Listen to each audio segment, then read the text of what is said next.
गुरुर्ब्रह्मा गुरुर्विष्णू गुरुर्देवो महेश्वरा गुरु साक्षात परम ब्रह्म तस्मै श्री गुरुभ्यो नमः। अर्थात गुरु ही ब्रह्मा है, गुरु ही विष्णु है और गुरु ही भगवान शंकर है। गुरु ही साक्षात पर ब्रह्म है। ऐसे गुरु को मैं प्रणाम करता हूँ। नमस्कार दोस्तों, आप सभी को स्वागत है हमारे YouTube चैनल पावरफुल हिंदू धर्म में। आज हम आप सभी को गुरु पूर्णिमा कब है तथा गुरु पूर्णिमा में बन रहे शुभ योग, पूजा विधि, महत्व, कथा, आरती आदि सब के बारे में आप सभी को बताएंगे। अगर आप सभी हमारी वीडियो को पहली बार देख रहे हैं तो वीडियो को लाइक कीजिए, चैनल को सब्सक्राइब कीजिए, बेल आइकन को प्रेस कीजिए और ऑप्शन पर क्लिक कीजिए ताकि आने वाली वीडियो की नोटिफिकेशन आप सभी को मिलती रहे। आइए जानते हैं गुरु पूर्णिमा के बारे में। गुरु पूर्णिमा का पर्व आषाढ़ मास की शुक्ल पक्ष की पूर्णिमा तिथि को मनाया जाता है। पौराणिक कथा के अनुसार गुरु पूर्णिमा के दिन महाभारत के रचयिता वेद व्यास जी का जन्म हुआ था। इस वजह से गुरु पूर्णिमा को व्यास पूर्णिमा या व्यास जयंती के नाम से भी जानते हैं। इस साल के गुरु पूर्णिमा के दिन स्वार्थ सिद्धि योग बन रहा है। इस योग में आप जो भी शुभ कार्य करते हैं वह सफल सिद्ध होता है। अब हम आप सभी को गुरु पूर्णिमा की शुभ मुहूर्त के बारे में बताते हैं। वैदिक पंचांग के अनुसार इस साल आषाढ़ मास की शुक्ल पक्ष की पूर्णिमा तिथि 20 जुलाई दिन शनिवार को शाम 5:59 से शुरू होगी। यह तिथि अगले दिन 21 जुलाई रविवार को दोपहर 3:46 पर समाप्त होगी। उदय तिथि की मान्यता के अनुसार गुरु पूर्णिमा का पर्व 21 जुलाई रविवार को मनाया जाएगा। अब हम आप सभी को स्वार्थ सिद्धि योग के बारे में बताते हैं जो पूर्णिमा के दिन बन रहा है। इस साल के गुरु पूर्णिमा के दिन स्वार्थ सिद्धि योग का भी निर्माण हो रहा है। यह सुबह से लेकर रात तक रहेगा। गुरु पूर्णिमा पर स्वार्थ सिद्धि योग का प्रारंभ प्रातः 5:37 से लेकर देर रात 12:14 तक मान्य होगा। गुरु पूर्णिमा को प्रातःकाल से लेकर देर रात 12:14 तक उत्तरा 60 नक्षत्र है। इसके बाद सर्व नक्षत्र होगा। गुरु पूर्णिमा पर विस्कंभ योग सुबह से रात 9:11 तक है। उसके बाद से प्रीति योग बनेगा। उस दिन धनु राशि में चंद्रमा होगा। अब हम आप सभी को गुरु पूर्णिमा की पूजा विधि के बारे में बताते हैं। गुरु पूर्णिमा के अवसर पर आपको अपने गुरुजनों की पूजा करना चाहिए। कहा जाता है कि गुरु के ज्ञान के बिना अंधकार से पार पाना मुश्किल है, क्योंकि गुरु ही एक व्यक्ति का सच्चा मार्गदर्शक होता है जो बिना किसी लोभ और देश के अपने शिष्य का हित करता है। गुरु पूर्णिमा के दिन आप अपने गुरु को घर पर आमंत्रित करें, उनको भोजन कराएं, उनके दिए ज्ञान के लिए आभार उतारें, उनकी सेवा करें, कुछ उपहार देने के बाद ही विदा करें। गुरु पूर्णिमा पर्व पर आप चाहे तो देवगुरु बृहस्पति की भी पूजा कर सकते हैं। वे देवताओं के गुरु हैं। उनके आशीर्वाद से आपको ज्ञान की प्राप्ति होगी। जिनकी कुंडली में गुरु कमजोर होता है उनको शिक्षा प्राप्त करने में कठिनाई होती है। अब हम आप सभी को गुरु पूर्णिमा की महत्व के बारे में बताते हैं। गुरु पूर्णिमा का दिन आपको गुरु का सम्मान करने और उनके प्रति आभार जताने का अवसर है। गुरु पूर्णिमा पर वेद व्यास जी ने वेदों की रचना की थी और उनका जन्म भी इस दिन हुआ था। कहा जाता है कि भगवान शिव ने गुरु पूर्णिमा के दिन से ही सप्तऋषियों को योग की शिक्षा देना आरंभ की थी। गुरु पूर्णिमा का पावन पर्व पड़ोसी देश नेपाल और भूटान में भी मनाया जाता है। गुरु पूर्णिमा का संबंध बौद्ध धर्म से भी है। भगवान बुद्ध ने सबसे पहले गुरु पूर्णिमा पर सारनाथ में अपना पहला उपदेश दिया था। गुरु पूर्णिमा का पर्व आप चाहे तो देवगुरु बृहस्पति की भी पूजा कर सकते हैं। वे देवताओं के गुरु हैं। उनके आशीर्वाद से ही आपको ज्ञान की प्राप्ति होगी। हम आप सभी को गुरु पूर्णिमा की कथा का रसपान कराते हैं। आइए रसपान कीजिए कथा का। गुरु पूर्णिमा का पर्व महर्षि वेद व्यास को समर्पित है। कहते हैं कि ये वही दिन है जिस दिन हिंदुओं के पहले गुरु वेद व्यास जी का जन्म हुआ था। महर्षि वेद व्यास भगवान विष्णु के अंश के रूप में धरती पर आए थे। इनके पिता का नाम ऋषि पराशर था और माता का नाम सत्यवती था। वेद व्यास जी को बचपन से ही अध्यात्म में काफी रुचि थी।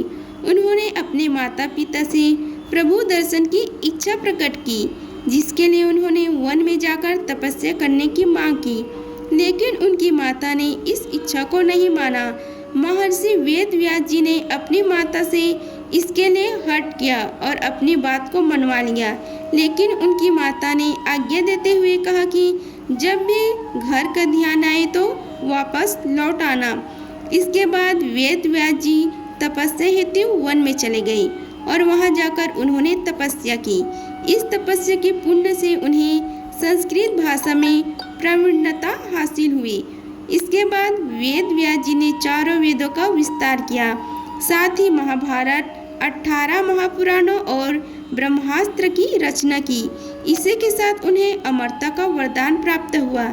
ऐसे मान्यता है कि किसी न किसी रूप में महर्षि वेद व्यास आज भी हमारे बीच उपस्थित हैं। इसलिए हिंदू धर्म में वेद व्यास जी को भगवान के रूप में पूजा जाता है और गुरु पूर्णिमा पर इनकी विधि विधान से पूजा की जाती है। इसलिए हिंदू धर्म में वेद व्यास भगवान के रूप में पूजे जाते हैं। आज भी वेदों का ज्ञान लेने से पहले महर्षि वेद व्यास का नाम सबसे पहले लिया जाता है।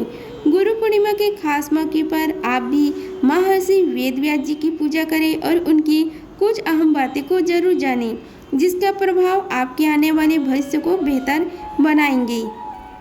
हम आप सभी को गुरु पूर्णिमा में की जाने वाली पूजा विधि के बारे में बताते हैं। इस पावन दिन सुबह जल्दी उठकर स्नान कर लें। इस दिन पवित्र नदियों में स्नान करने का बहुत ही अधिक महत्व है। जो लोग पवित्र नदियों में स्नान के लिए नहीं जा सकते, वे नहाने के पानी में गंगा जल डालकर स्नान करें। नहाते समय पावन नदियों का ध्यान कर लें। नहाने के बाद घर के मंदिर में दीप प्रज्वलित करें। अगर संभव हो तो इस दिन व्रत भी रखें। सभी देवी देवताओं का गंगा जल से अभिषेक करें। गुरु पूर्णिमा के पावन दिन भगवान श्री विष्णु की पूजा अर्चना का विशेष महत्व होता है। इस दिन विष्णु भगवान के साथ माता लक्ष्मी की पूजा अर्चना भी करें। भगवान विष्णु को भोग लगाएं। भगवान विष्णु के भोग में तुलसी को भी शामिल करें। धार्मिक मान्यता के अनुसार तुलसी के बिना भगवान श्री हरि विष्णु को भोग स्वीकार नहीं करते। इस बात का ध्यान रखें कि भगवान को सिर्फ सात्विक चीजों का भोग लगाया जाए। भगवान विष्णु और माता लक्ष्मी की आरती करें। इस पावन दिन भगवान विष्णु और माता लक्ष्मी का अधिक से अधिक ध्यान करें। गुरु पूर्णिमा के दिन महर्षि वेद व्यास जी की पूजा अर्चना करने का भी विशेष फल प्राप्त होता है। इस दिन आप अपने गुरु का भी ध्यान करें तथा गुरु पूजन करें और गुरु मंत्र का जाप करें। धार्मिक मान्यता के अनुसार गुरु कृपा से व्यक्ति का जीवन आनंद से भर जाता है। पूर्णिमा पर चंद्रमा की पूजा भी विशेष महत्व होता है। चंद्रोदय होने के बाद चंद्रमा की पूजा अवश्य करें। चंद्रमा को अर्घ्य देने से दोषों से मुक्ति मिलती है। इस दिन जरूरतमंद लोगों की मदद करें। अगर आपके घर में आसपास गाय है तो गाय को भोजन जरूर कराएं। गाय को भोजन कराने से कई तरह के दोषों से मुक्ति मिल जाती है। अब हम आप सभी को आषाढ़ पूर्णिमा तथा गुरु पूर्णिमा के दिन की जाने वाली चंद्रमा के उपाय के बारे में बताते हैं। आषाढ़ पूर्णिमा पर भगवान विष्णु और माँ लक्ष्मी की पूजा अर्चना की जाती, साथ ही व्रत भी किया जाता है। ज्योतिष शास्त्र में वर्णित है कि आषाढ़ पूर्णिमा के कुछ उपाय करने से जातक का जीवन खुशहाल रहता है, साथ ही भगवान विष्णु और माँ लक्ष्मी का आशीर्वाद प्राप्त होता है। चलिए हम आप सभी को आषाढ़ पूर्णिमा पर की जाने वाली कुछ उपाय के बारे में बताते हैं। अगर आप अपने विवाह में किसी तरह की कोई परेशानी का सामना कर रहे हैं तो आषाढ़ पूर्णिमा के दिन बरगद के पेड़ पर 7 बार कलावा बांधें और दूध अर्पित करें और बरगद के पत्ते पर मन चाहे वर की इच्छा लिखकर उसे कमरे में रख दें। ऐसा माना जाता है कि इस टोटके को करने से विवाह के योग बनते हैं।